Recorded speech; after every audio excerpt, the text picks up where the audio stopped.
Alice in Wonderland, Chapter 3. They were indeed a queer-looking party that assembled on the bank, the birds with draggled feathers, the animals with their fur clinging close to them, and all dripping wet, cross, and uncomfortable. The first question, of course, was how to get dry again. They had a consultation about this, and after a few minutes it seemed quite natural to Alice to find herself talking familiarly with all them, as if she'd known them all her life. Indeed, she had quite a long argument with the Lorry, who at last turned sulky and would only say, "I'm older than you and must know better." And this Alice would not allow without knowing how old it was, and as the Lorry positively refused to tell its age, there was no more to be said. At last, the Mouse, who seemed to be a person of authority among them, called out, "Sit down, all of you, and listen to me. I'll soon make you dry enough." They all sat down at once, in a large ring, with the Mouse in the middle. Alice kept her eyes anxiously fixed on it, for she felt sure she would catch a bad cold if she did not get dry very soon. "Ahem," said the Mouse with an important air. "Are you all ready? This is the driest thing I know. Silence all around, if you please.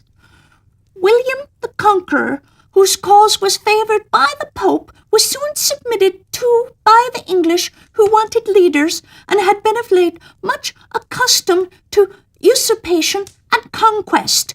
Edwin and Morcar, the Earls of Mercia and Northumbria." "Ugh," said the Lorry with a shiver. "I beg your pardon," said the Mouse, frowning, but very politely. "Did you speak?"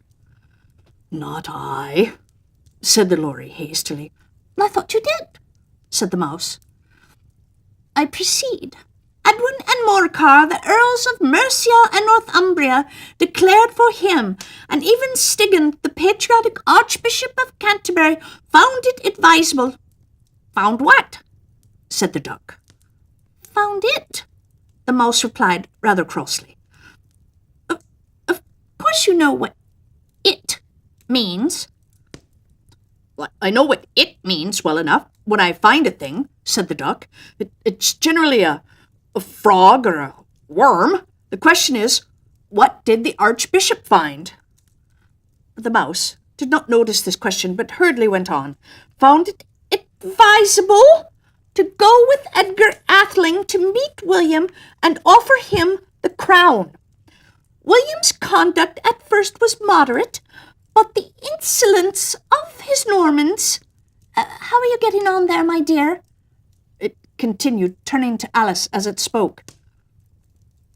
"As wet as ever," said Alice in a melancholy tone. It doesn't seem to dry me at all." "In that case," said the Dodo solemnly, rising to its feet, "I move that the meeting adjourn for the immediate adoption of more energetic remedies." "Oh, would you just speak English?" said the Eaglet. "I don't know the meaning of half of those long words, and what's more, I don't believe you do either." And then the Eaglet bent down its head to hide a smile. Some of the other birds tittered audibly. "What I was going to say," said the Dodo in an offended tone, "was that the best thing to get us dry would be a caucus race." "What is a caucus race?" said Alice, not that she wanted much to know, but the Dodo had paused as if he thought that someone ought to speak, and no one else seemed inclined to say anything. "Why," said the Dodo, "the best way to explain it is to do it. And as you might like to try it yourself on some winter day, I'm going to tell you how the Dodo managed it. First, it marked out a race course in a sort of a circle. The exact shape really doesn't matter, it said, and then all the parties were placed along the course just here and there, and then there was no 1, 2, 3 and away, but they began running when they liked and left off when they liked, so that it was not easy to know when the race was over. However, when they'd been running half an hour or so and were quite dry again, then the Dodo suddenly called out, 'The race is over!' And they all crowded round it, panting and asking, 'But who has won?' This question the Dodo could not answer without a great deal of thought, and it sat for a long time with one finger pressed upon its forehead. The position in which you usually see Shakespeare in the pictures of him, while the rest simply waited in silence. At last the Dodo said, "Everybody has won, and all must have prizes." "But who is to give us the prizes?" quite a chorus of voices asked. "Why, she is, of course," said the Dodo, pointing to Alice with one finger, and the whole party at once crowded around her, calling out in a confused way, "Prizes! Prizes! Prizes!" Alice had no idea what to do, and in despair she put her hand in her pocket and pulled out a box of comfits. Luckily the salt water had not got into it, and she handed them around as prizes. There was exactly one piece all around. "But she must have a prize herself, you know," said the Mouse. "Of course," said the Dodo very gravely. "What else have you got in your pocket?" he went on, turning to Alice. "Only a thimble," Alice said sadly. "Hand it over then," said the Dodo. And then they all crowded around her once more, while the Dodo solemnly presented the thimble, saying, "We beg your acceptance of this elegant thimble." And when it was finished with the short speech, well, they all cheered.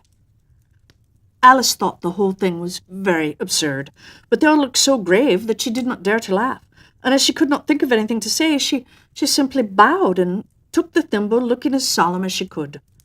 The next thing was to eat the comfits. This caused some noise and confusion, as the large birds complained that they could not taste theirs, and the small ones choked and had to be patted on the back.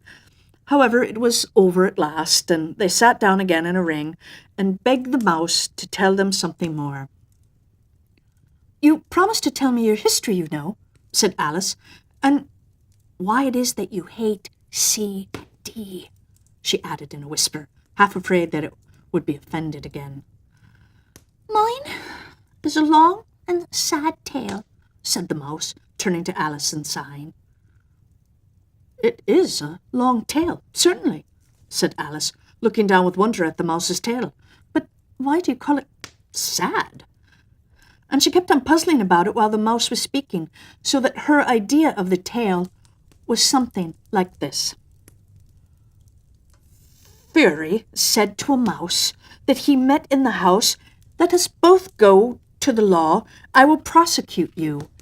Come, I'll take no denial. We must have a trial, for really this morning I've nothing to do.' Said the Mouse to the Cur, 'Such a trial, dear sir, with no jury or judge, would be wasting our breath.' 'I'll be judge, I'll be jury,' said the cunning old Fury.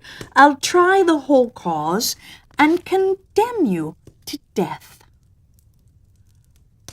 "You are not attending," said the Mouse to Alice severely. "What are you thinking of?" "Oh, well, I beg your pardon," said Alice very humbly. You had got to the fifth bend, I think." "I had not," cried the Mouse sharply and very angrily. "Not," said Alice, always ready to make herself useful and looking anxiously about her. "Oh, do let me help undo it." "I shall do nothing of the sort," said the Mouse, getting up and walking away. "You insult me by talking such nonsense." "Oh, I didn't mean it," pleaded poor Alice, "but you're so easily offended, you know." The Mouse only growled in reply. "Oh, please come back and finish your story," Alice called after it, and the others all joined in chorus. "Oh, yes, please do." But the Mouse only shook its head impatiently and walked a little quicker. "Oh, what a pity it wouldn't stay," sighed the Lory, as soon as it was quite out of sight, and an old crab took the opportunity of saying to her daughter, "Oh, my dear, let this be a lesson to you never to lose your temper." "Hold your tongue, Ma," said the young crab, a little snappishly. "You're enough to try the patience of an oyster." "I wish I had our Dinah here. I know I do," said Alice aloud, addressing nobody in particular. "Well, she'd soon fetch it back." "And who is Dinah, I might venture to ask the question?" said the Lory. Alice replied eagerly, for she was always ready to talk about her pet. "Dinah's our cat, and she's such a capital one for catching mice. Oh, you just can't think. And oh, I wish you could see her after the birds. Why, she'll eat a little bird as soon as look at it.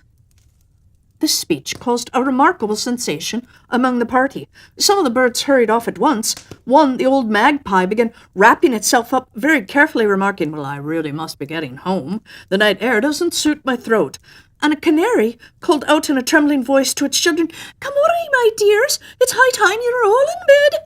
Well, on various pretexts, they all moved off, and Alice was soon left alone.